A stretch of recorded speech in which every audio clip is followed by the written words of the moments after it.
আমি যখন এটা পড়ছি বিশ্বাস করেন, দেখেন দুই সাহাবীর আগে বলছেন কেন মেরেছে, হুজুর ক্ষুধা। নবীজি কয় আমিও তো ক্ষুধায় মেরেছি, কমু চলো আমার সাথে চলো। ফাকামু মাআ, দুই সাহাবী আল্লাহ নবীর সাথে চললেন। ফাআতা রাজুলাম মিনাল আনসার, এক আনসারী সাহাবীর বাড়িতে গেলেন। ফাইদা হুয়া লাইসা ফি বাইতিহি, সাহাবী বাড়িতে নাই। রাআতহুল মারআ, ঘর থেকে আনসারীর বিবি দেখা ফেলছে, সর্বনাশ, আমাদের বাসায় এই তিনজনকে, আল্লাহু আকবার, মহিলা চিনা ফেলছে। ভিতর থেকে বলতেছে মারহাবা, স্বাগতম স্বাগতম। এমন মেহমান পাইলে কে স্বাগত না জানায়? আরে সাহাবী রাসূলুল্লাহ সাল্লাল্লাহু আলাইহি সাল্লাম আর আবু বকর ওমরকে যখন আনসারী সাহাবীর বিবি দেখলেন, ভিতর থেকে বলা শুরু করলেন স্বাগতম স্বাগতম, আপনারা ভিতরে আসেন, ঘরে বসেন। নবীজি ঘরে গিয়ে বললেন আইনা ফুলান, স্বামী কোথায়? মহিলা ভিতর থেকে জবাব দিলেন যাহাবা ইস্তাজিবু লানা মিনাল মা, হুজুর বৃষ্টি পানি আনতে গেছে আমাদের জন্য। এবার দেখেন কি হয়, ইতিমধ্যে আনসারী সাহাবী আসছে। আসার পর সাহাবী দেখে বাসায় নবীজি, আবু বকর ওমর। আচ্ছা একটু ভাবেন তো মনে মনে, ওই যুগে যদি আপনি হইতেন আর যদি বাড়িতে গিয়ে দেখতেন হঠাৎ নবীজি আর আবু বকর ওমর আপনার ঘরে,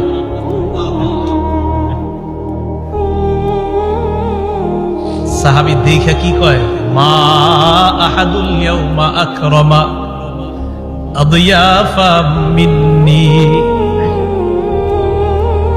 সাহাবী কয় আজকে আমার চাইতে শ্রেষ্ঠ মেহমান, আজকে আমি যে শ্রেষ্ঠ মেহমানদেরকে পাইছি, আমার চাইতে শ্রেষ্ঠ ভাগ্যবান আর শ্রেষ্ঠ মেজবান আর কেউ নাই। আমি এমন তিনজন মেহমান পেয়েছি। তাড়াতাড়ি বাগানে গেছে, খেজুর বাগানে। যা আবিল আজ, খেজুরের ছড়ি নিয়ে আসছে। ফিহি বুসরুন আর রতবুন ওয়া ইয়াবিস, শুকনা খেজুর আছে, ভিজা খেজুর আছে, কাঁচা খেজুর আছে। আইনা কয় যেটা মন চায় এটা। আখাযাল মুদিয়া, ছুরি নিছে, চাকু নিছে। নবীজি কই যাও?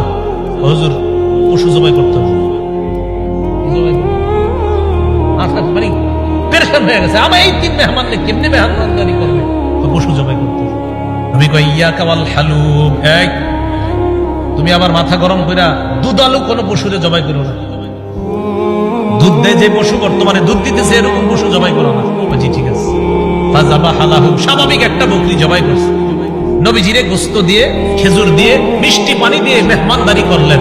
করার পর যে কথাটা নবী বলছে, এটা বলার জন্য আপনাদেরকে লম্বা হাদিসটা শুনাইলাম। নবীজি আবু বকর ওমরকে বললেন, আবু বকর ওমর, বাহিরে আসছিলা কিভাবে বলো তো? হুজুর ক্ষুধায় আমাদের বাহিরে নিয়ে আসছে। নবীজি আবু বকর ওমরকে বললেন এখন খাইছো? হ্যাঁ। নবীজি বললেন লাতুসআলুন্না আন হাযা ইয়াউমাল কিয়ামাহ, এই যে খানাগুলা খাইছো না, পেট ভরছো না, এই ব্যাপারেও কিয়ামতের ময়দানে আল্লাহর কাছে জবাবদিহিতা হবে। অবশ্যই অবশ্যই তোমাদেরকে এই ব্যাপারে জিজ্ঞাসা করা হবে। এই খানা খেয়ে আল্লাহর ইবাদত করছো কিনা? এই খানা খেয়ে তুমি সঠিকভাবে চলছো কিনা? আল্লাহ তোমারে খাওয়াইছে, খাওয়ানোর পর আল্লাহর হুকুম তুমি পালন করছো কিনা? এই ব্যাপারে জিজ্ঞাসা